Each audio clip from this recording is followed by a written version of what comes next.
আসসালামু আলাইকুম। সবাইকে অনলাইন আইসিটি ক্লাসে স্বাগত জানাচ্ছি। আমি সুলতানা মাফরুহা চৌধুরী, প্রভাষক আইসিটি পুলিশ লাইন স্কুল ও কলেজ, রংপুর। সুপ্রিয় শিক্ষার্থীরা, আশা করি তোমরা সবাই ভালো আছো।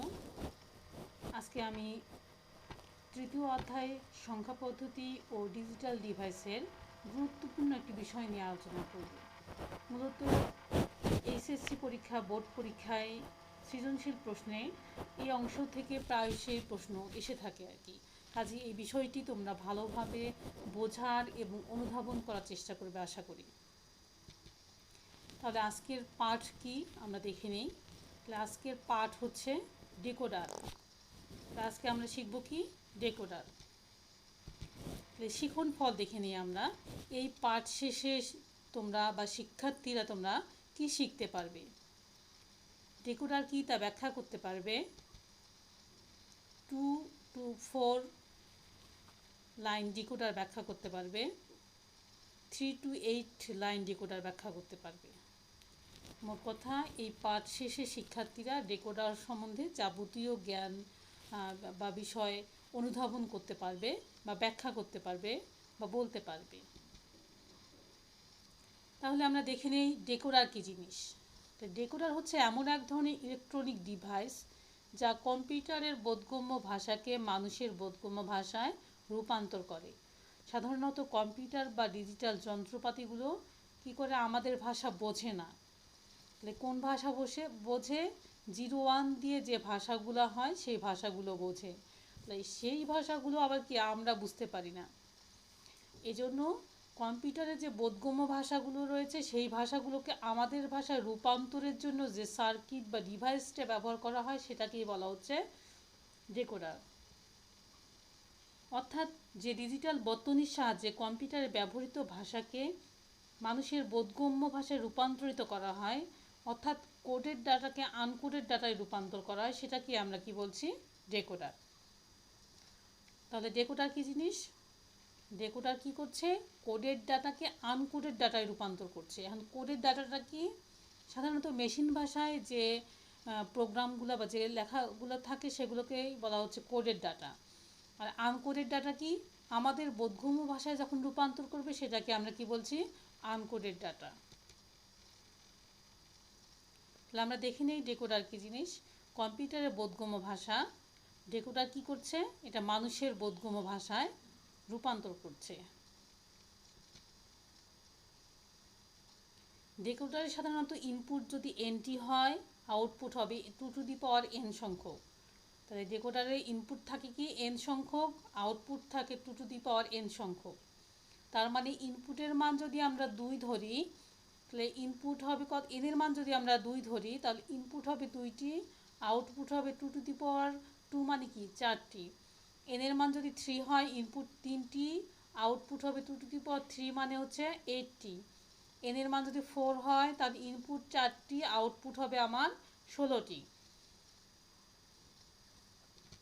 তাহলে দেখো, একটি ডেকোডারে n সংখ্যক ইনপুট থাকে এবং 2 to the power n সংখ্যক থাকে আউটপুট। তার মানে n সংখ্যক ইনপুট থাকবে, n এর মান আমরা যত দিব তত ইনপুট হবে এবং আউটপুট ঠিক n এর মান অনুসারে আমরা আমাদের কাঙ্ক্ষিত আউটপুট পেয়ে যাব। ডেকোডারের বৈশিষ্ট্য কি? সব আউটপুট একই সাথে 0 হতে পারবে না। তার মানে ডেকোডারের যে আউটপুটগুলো থাকবে যে কোনো একটা এক সময় সক্রিয় থাকলে বাকিগুলো সব 0 হবে এবং একই সাথে একাধিক আউটপুট সক্রিয় থাকতে পারবে না বা সবাই একসাথে 0 হতে পারবে না। একটি আউটপুট 1 হলে বাকি সবগুলো আউটপুট কি হবে? 0 হবে। একক কাজ আমরা দেখি নেই। একটি ডেকোডারের ইনপুট 4টি হলে আউটপুট সংখ্যা কত? তাহলে আমরা এর আগে কি শিখলাম? ডেকোডারের ইনপুট হচ্ছে n সংখ্যক, আউটপুট হচ্ছে 2 to the power n সংখ্যক।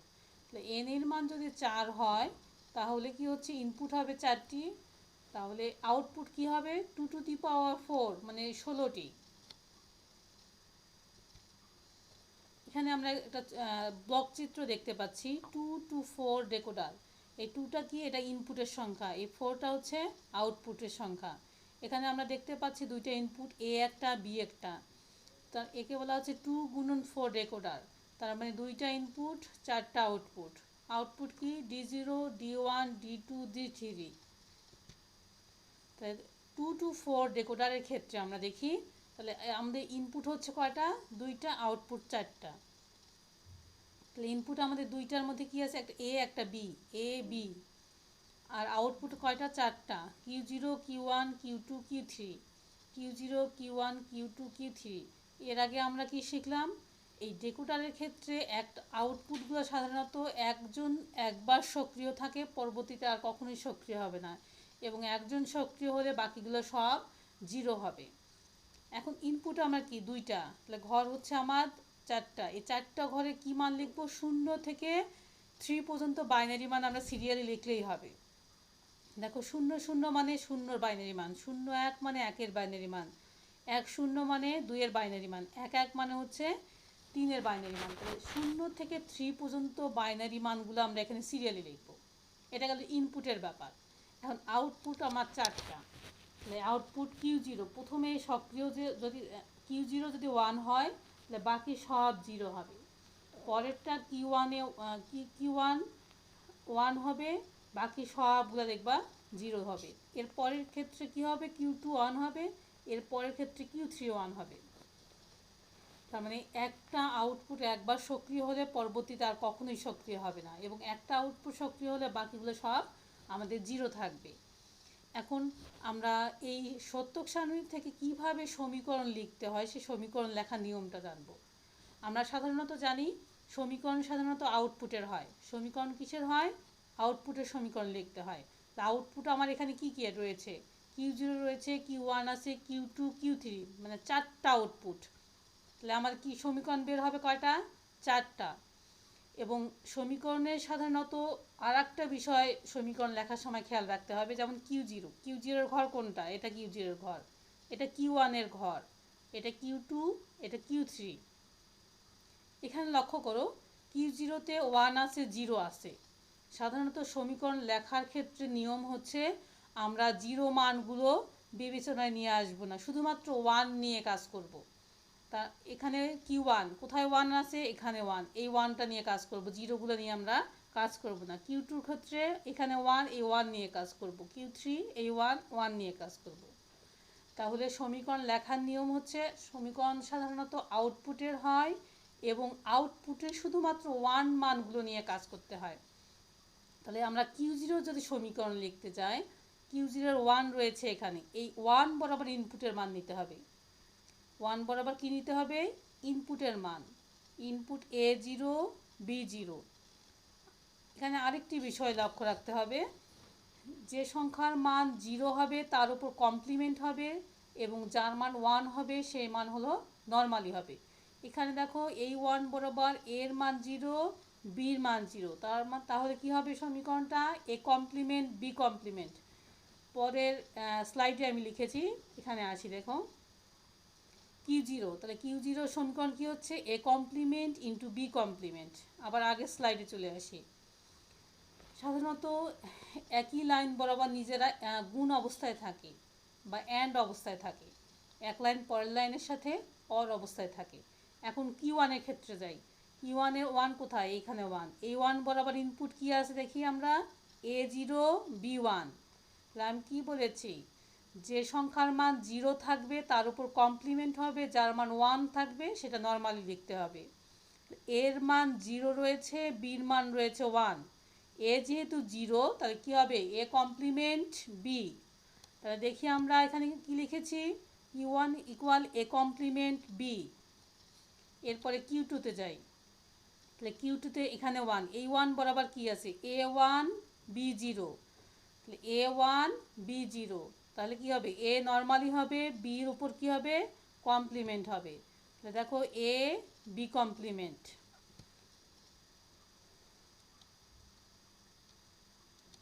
এরপরে Q3-এর ক্ষেত্রে দেখো এখানে 1, এই 1 বরাবর ইনপুট কি আছে? A1, B1। যখন দুটোই 1 থাকবে তখন কি হবে? নর্মালি আমাদের লিখতে হবে। তাহলে দেখো এ বি, কোনো কিছু না থাকা মানে কি? এটা গুণ অবস্থায় রয়েছে। গুণ মানে কি? And gate. গুণ মানে হচ্ছে অ্যান্ড, যোগ হচ্ছে অর গেট, কমপ্লিমেন্ট থাকলে সেটাকে আমরা বলছি নট গেট। এখন এই সমীকরণ থেকে আমরা কিভাবে সার্কিট ডিজাইন করব আমরা একটু দেখে নিই। তাহলে প্রথম মানটা রয়েছে আমার Q0 সমান কি এ কমপ্লিমেন্ট বি কমপ্লিমেন্ট।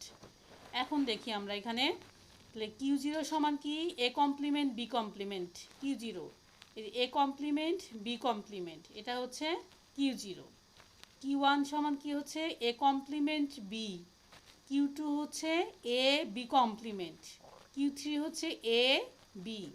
এই দুটো এটাকে বলা হচ্ছে অ্যান্ড গেট। যেহেতু এরা গুণ অবস্থায় রয়েছে এটাকে বলছি আমরা অ্যান্ড গেট। দুইটা ইনপুট হলে আউটপুট আমার হচ্ছে চারটা, এটাকে বলা হচ্ছে 2 to 4 ডেকোডার। এরপরে আমরা দেখি 3 to 8 ডেকোডার ব্লক ডায়াগ্রাম। তার মানে এখানে আমার হচ্ছে ইনপুট 3টা, আউটপুট হচ্ছে 8টা।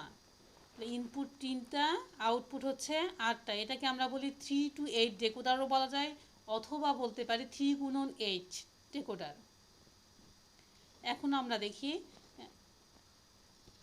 সত্যক সারণী, দেখি 3 to 8 ডেকোডারের সত্যক সারণী। তার মানে ইনপুট 3টা, আউটপুট হচ্ছে আমার এখানে 8টা।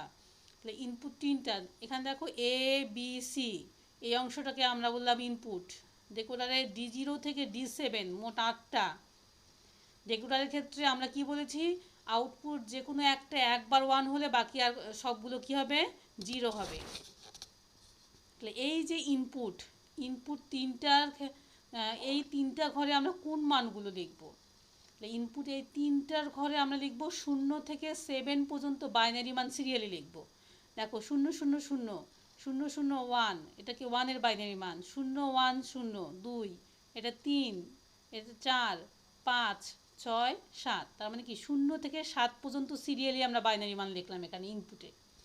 এখন আউটপুটের ক্ষেত্রে দেখো D0 থেকে আমরা কি করলাম, D7, প্রথম মানটা D0 1 হলে কি বাকি সব 0 হবে। এই দ্বিতীয়টা D1 দ্বিতীয় ঘরে 1 হবে, বাকি সব 0 হবে। D2 তৃতীয় ঘরে 1, বাকি সব 0। তৃতীয় চতুর্থ ঘরে 1, বাকি সব 0। এভাবে কি হচ্ছে D0 থেকে D7 পর্যন্ত তোমার হচ্ছে প্রত্যেকটা আউটপুট একবার করে 1 হবে। এখন আমরা সমীকরণে আসব। সমীকরণের ক্ষেত্রে কী হবে, আমাদের আউটপুটের সমীকরণ হবে। তাহলে আউটপুট আমার এখানে কয়টা, 8টা।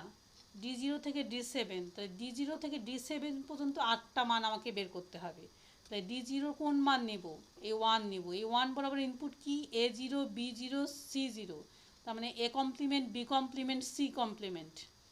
D1 এখানে কি হচ্ছে A complement B complement C. D2 A complement B C complement. D3 A complement B C. D4 A B complement C complement. D5 A B complement C. D6 A B C complement. D7 A B C. তাহলে পরের ধাপে আমি লিখেছি এই D0 থেকে D7 মানগুলো আমরা লিখেছি। কোনো কমপ্লিমেন্ট মানে এর মান 0 ছিল, যেটার উপর কমপ্লিমেন্ট সেটা খেয়াল করে দেখবা 0, যার উপর কমপ্লিমেন্ট নেই তার মান হচ্ছে 1। এখন এখান থেকে আমরা কিভাবে লজিক চিত্রটা আর্ট করব, তাহলে এটাকে বলছি আমরা নট অপারেশন। এগুলোর মাঝখানে গুণ থাকা মানে কি অ্যান্ড অপারেশন। তাহলে এখানে আমরা দেখি D0 মানে কি A complement B complement C complement. এখন দেখো এই D0 ক্ষেত্রে দেখো D0 ক্ষেত্রে কি রয়েছে এ কমপ্লিমেন্ট, এই নট মানে কি complement, B complement C complement, এটাকে বললাম আমরা D0। D1 এর মানটা কি রয়েছে A complement B complement C, তাহলে রয়েছে A complement B complement C, এটা হচ্ছে D1। একইভাবে তোমরা দেখবা D2 হচ্ছে A complement B C complement, এটাই হচ্ছে A complement B C complement. এভাবে বিভিন্ন কানেকশন দিয়ে তোমার এই D0 থেকে D7 এর মান অনুসারে এখানে সার্কিটগুলো পয়েন্ট আউট করা রয়েছে বা কানেকশন দেওয়া হয়েছে। তোমরা আশা করি জিনিসটি তোমাদের বোধগম্য হয়েছে। এখন দেখি আমরা ডেকোডারের কাজ। এই যে ডেকোডার আমরা শিখলাম বা পড়লাম, এই ডেকোডারটা কোন কাজে আমরা ব্যবহার করি। বাইনারি সংখ্যাকে সমতুল্য দশমিক সংখ্যায় রূপান্তর করার ক্ষেত্রে ব্যবহার করা হয়। কম্পিউটারের আউটপুট ইউনিটে কোনো ভাষায় লেখা তথ্যকে মানুষের বোধগম্য আকারে প্রকাশ করা হয়। মনিটরে প্রদর্শনের জন্য ভিডিও কার্ডের ডেকোডার বর্তনী ব্যবহার করা হয়। এছাড়া আস্কি ও ইবিসিডি আইসি কোডকে আলফা নিউমেরিক কোডে রূপান্তর করার ক্ষেত্রে ডেকোডার ব্যবহার করা হয় আর কি। সাধারণত ডেকোডার হচ্ছে এমন এক ধরনের যুক্তি বর্তনী, সেখানে আমরা কি করতেছি, এন সংখ্যক ইনপুট নিলে আউটপুট আমরা কি নিচ্ছি, 2n সংখ্যক।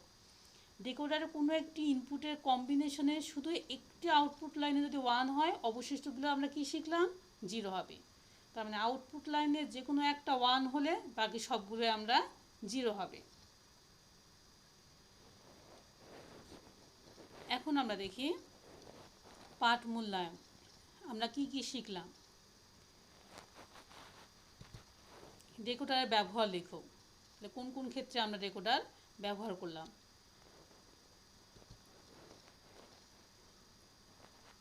দেখো এখানে ইনপুট n সংখ্যক, আউটপুট কি হচ্ছে 2n সংখ্যক।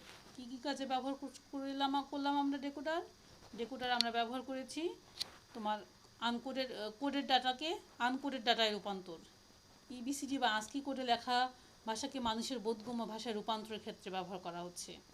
এগুলো তোমরা আরও ডিটেলস দেখে নিবে। তাহলে বাড়ির কাজ দেখো তোমাদের 3 to 8 লাইন ডেকোডার ব্যাখ্যা করো। তার মানে কি 3 to 8 লাইন ডেকোডার কি করতে হবে, ব্যাখ্যা করতে হবে। ব্যাখ্যা করতে গেলে কি ইনপুট 3টা, আউটপুট হচ্ছে 8টা। আমাদের সত্যক সারণী, সার্কিট বা তোমার হচ্ছে এখানে তোমার হচ্ছে সমীকরণ, এগুলো দিয়ে 3 to 8 লাইন ডেকোডারটা আমাদের ব্যাখ্যা করতে হবে। সাধারণত এগুলো ব্যাখ্যা করার ক্ষেত্রে পর্যায়ক্রমিক কিছু বিষয় রয়েছে। প্রথমে আমাদের ব্লক চিত্র আসবে, ব্লক চিত্রের পর সত্যক সারণী লিখতে হবে, সত্যক সারণী থেকে আমাদের সমীকরণ লিখতে হবে এবং সমীকরণ থেকে আমরা লজিক চিত্র বা সার্কিট ডিজাইনে চলে যাব। পর্যায়ক্রমিক বিষয়গুলো মেনটেন করে আশা করি তোমরা লিখবে। সবাই ভালো থেকো, সুস্থ থেকো এবং নিয়ম মেনে চলবে আশা করি, এবং সবাই ক্লাসগুলো ভালোভাবে ফলো করবে এবং সেই অনুযায়ী পড়াশোনা করবে। সবাইকে ধন্যবাদ জানিয়ে আমি আমার আজকের ক্লাস শেষ করছি। আল্লাহ হাফেজ।